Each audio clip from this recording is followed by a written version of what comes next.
Welcome back to Star Flag Media. Today is going to be a little bit different as far as the uh, the talk goes today, right? There's not much in the way of news out there at this time.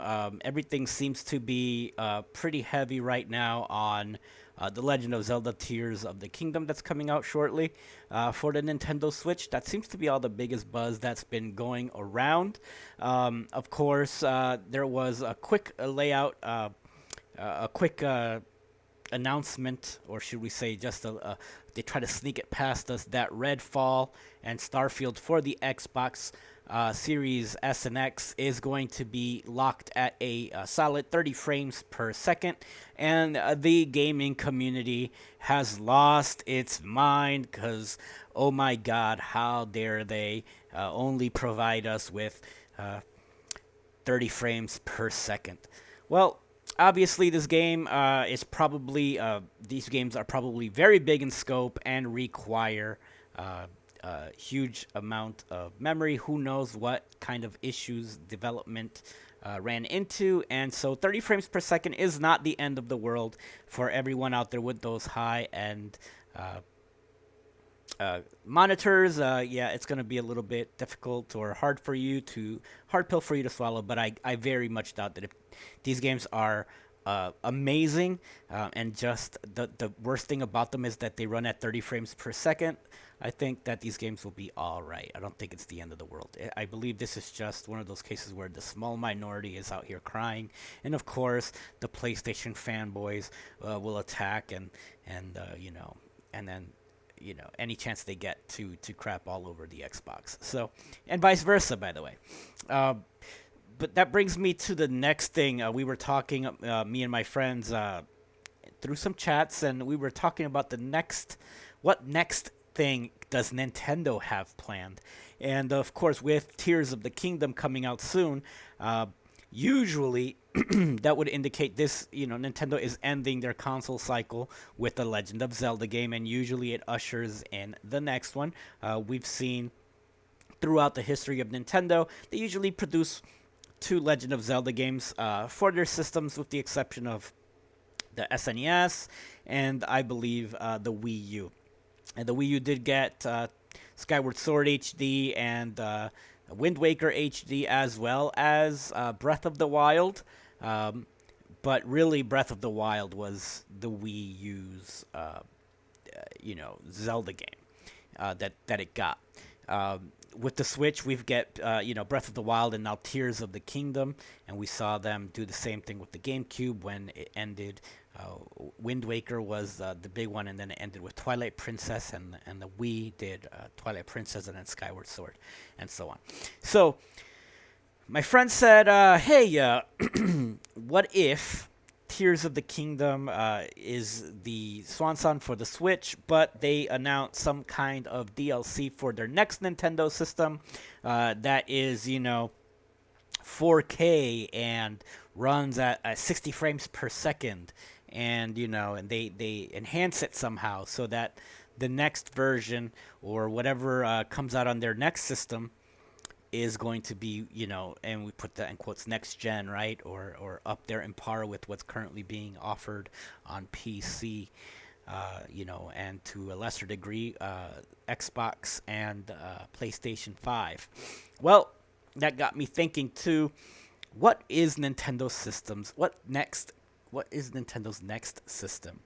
Um, and it's anybody's guess at this point. I'm pretty sure that anything that anybody is guessing or throwing out there right now is probably wrong. And the reason being is that Nintendo does what you least expect it to do when it comes to gaming systems. The one thing that I was very, very comfortable about in the generation before the Switch was Nintendo's going to keep the name of the Wii. The Wii was such a huge success, they had to capitalize on that. It just made sense. Unfortunately for them, with the marketing, they chose not to make the console look any different and just present the gamepad, which, as we all know, was kind of a flop for them when it came to marketing, because people thought the gamepad was probably just an add-on to the Wii that they already owned. Um, Fast forward now, we have the huge success with the Switch, which basically took what the gamepad was, which was, take your system portable around and go anywhere with it. And then it got me to thinking, the Switch did a lot of things that the gamepad and the Wii U were supposed to do, but it also took back some of the things that the Wii U gamepad could do. So the Switch never fully gave us that second screen experience that you could get on the Wii U gamepad. And I've always said that when the Wii U is going to be looked upon fondly in the next 5 to 10 years, it's probably going to be looked at like the Dreamcast and the GameCube, where there's this huge fan base and support when they realize, oh my God, there was a lot going on there that people really didn't do much about, and we just kind of overlooked it because of the cousins that were out there, the bigger cousins. But we didn't get that second screen experience. One of the games that launched on the Wii U was Zombie U, which again, highly underrated game, a survival horror game. For those of you that don't know, you should go look that up. It came out later on Xbox. It got ported to other consoles. But that Wii U experience where you had that second screen was very unique. You can do things like as you're being chased by a zombie, or you're cornered and you have to open a door using the keypad. It was all done in real time. It didn't switch on your screen.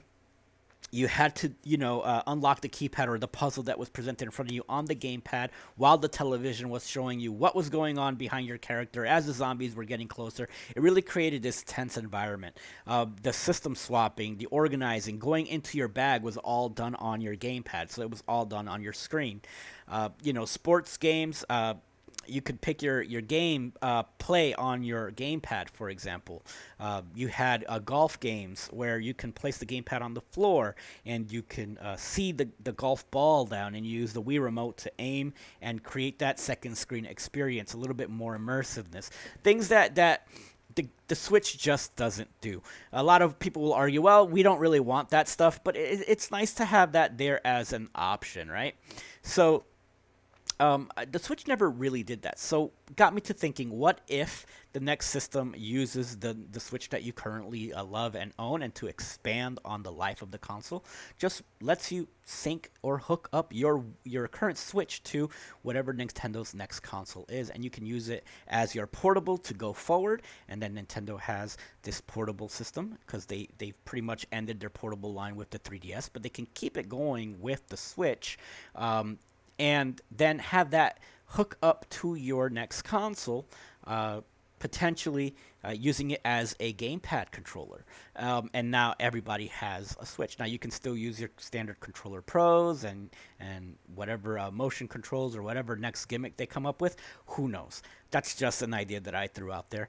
It could also go the route of VR headset. You saw them experimenting with the cardboard cutouts and slipping your Nintendo Switch into a makeshift virtual reality helmet. With the lower resolution screen, it really didn't work out that great for a lot of people already experienced, but you can see Nintendo kind of working around with ideas, and you have to look at those experimental things that they put out there as what are they really doing in research and development. If this is the stuff that they're putting out there, then you can only imagine the stuff that's going on behind the scenes. You got to think about, the GameCube, when that came out, was supposed to be 3D stereoscopic, and they toyed around with that idea with Luigi's Mansion originally. This is back in 2001. And then eventually the 3DS comes out way later on, and they can finally put out the version of Luigi's Mansion that they truly intended back in 2001. It's anyone's guess at this point as to what's going on with Nintendo and what's coming next. You remember years ago, they had the hoax of the Nintendo On, which is playing over my shoulder there. It was, a virtual reality headset, and nobody knew what the next Nintendo console was, and this thing kind of just flew all over the internet back in the day. It's an interesting take. People don't really know what's coming. I am curious. And let me know down in the comments what you think Nintendo's next system might be. Is it going to be a Nintendo Switch 2? Are they just going to keep that portable docking thing, maybe a little bit more powerful, and let it be backwards compatible with the current Switch? I don't think they'll go that route. I think it's going to be something completely different. In fact, I don't believe anything that I said today might even take place. Just purely throwing ideas out there. I'm really curious to think what you will know, what you guys all think. I don't believe the next system is going to be this powerhouse system. I don't think it's going to be 4K 60 frames per second. I believe it'll be a less powerful Xbox Series S. And I think that's what Nintendo will throw at us, judging as far as power-wise what their consoles have done in the past. So they're probably going to go with something that's 3 to 4 years old as far as chipsets and power, and possibly upscaling. And it'll be a 1080p native with locked 30 frames, and maybe some games will do 60. That's just how I see it. Nintendo has this strong first-party stuff, and they can pretty much do whatever they want with the success that they have with their franchises. Which leads me to the final part of today's broadcast, and that is the Mario movie.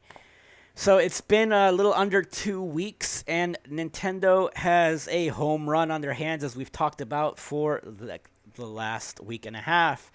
Super Mario Brothers, the movie, has crossed the $700 million mark worldwide box office take. It's a juggernaut. It's not going to slow down. This movie will probably play throughout the summer. It's easily going to pass the $1 billion mark.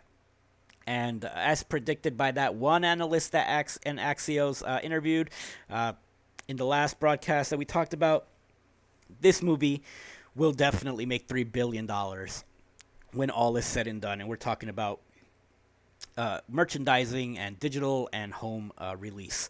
It's going to be huge. And I really do believe this movie is one of those movies where you're just going to go and watch it again and again.